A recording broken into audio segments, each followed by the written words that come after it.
타락의 결과, 심리적 파탄. 여호와 하나님이 아담을 부르시며 그에게 이르시되 내가 어디 있느냐? 이르되 내가 동산에서 하나님의 소리를 듣고 내가 벗었으므로 두려워하여 숨었나이다.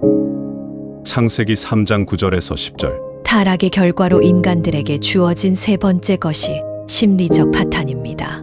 타락한 인간들에게 두려움이라는 것이 생겨났습니다.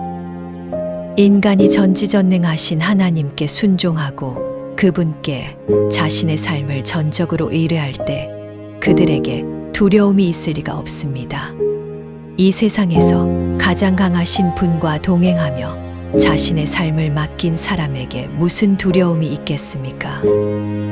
그런데 인간이 하나님의 은혜에서 떠나자 곧 그들의 마음속에 두려움이라는 것이 생겼습니다.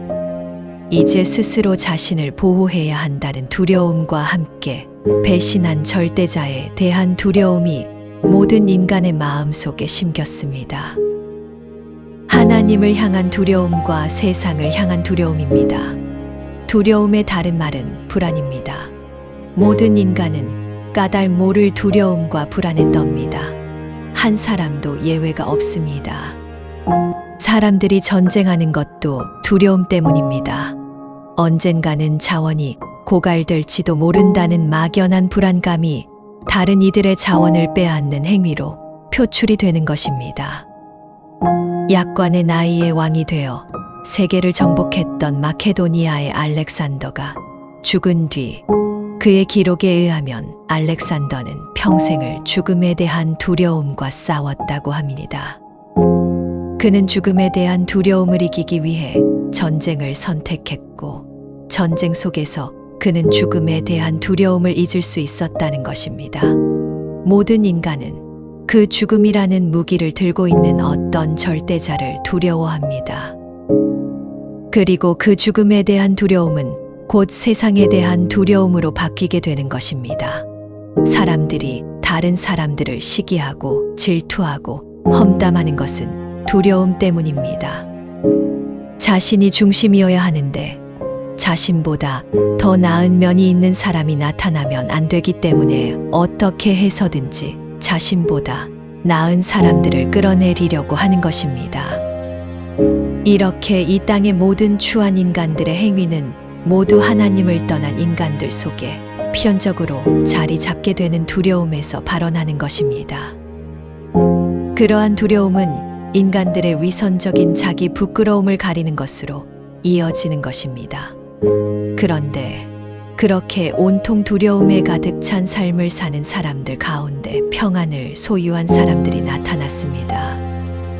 평안을 너희에게 끼치노니 곧 나의 평안을 너희에게 주노라. 내가 너희에게 주는 것은 세상이 주는 것 같지 아니하니라. 너희는 마음에 근심도 말고 두려워하지도 말라. 요한복음 14장 27절. 이날 곧 안식 후 첫날 저녁 때에 제자들이 유대인들을 두려워하여 모인 곳의 문들을 닫았더니 예수께서 오사 가운데 서서 이르시되 너희에게 평강이 있을지어다. 이 말씀을 하시고 손과 옆구리를 보이시니 제자들이 주를 보고 기뻐하더라. 예수께서 또 이르시되 너희에게 평강이 있을지어다. 아버지께서 나를 보내신 것 같이 나도 너희를 보내노라. 요한복음 20장 19절에서 21절. 설사 지금은 우리가 하나님의 심중을 미처 다 헤아리지 못해 우리가 당면한 사건들과 상황들로 어리둥절할 수도 있지만 그 어떤 상황이나 사건 속에서도 평안할 수 있게 된 것입니다.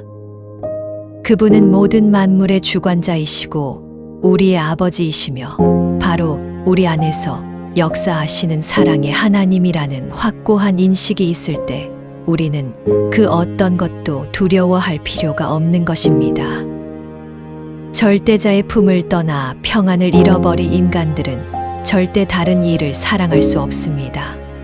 그러나 이제 하나님의 사랑과 은혜 속에서 두려움과 불안을 극복한 사람들은 비로소 사랑할 수 있는 사람들이 되는 것입니다. 이제 자신이 다른 사람을 비하하고 폄하해서 자신을 지켜야 한다는 두려움과 불안에서 벗어났기 때문에 비로소 다른 사람들을 아끼고 사랑해 줄 수 있는 사람이 되는 것입니다. 사랑 안에 두려움이 없고 온전한 사랑이 두려움을 내어 쫓나니 두려움에는 형벌이 있음이라. 두려워하는 자는 사랑 안에서 온전히 이루지 못하였느니라. 요한일서 4장 18절. 그래서 성경은 두려움의 반대말은 사랑이다라고 말하는 것입니다.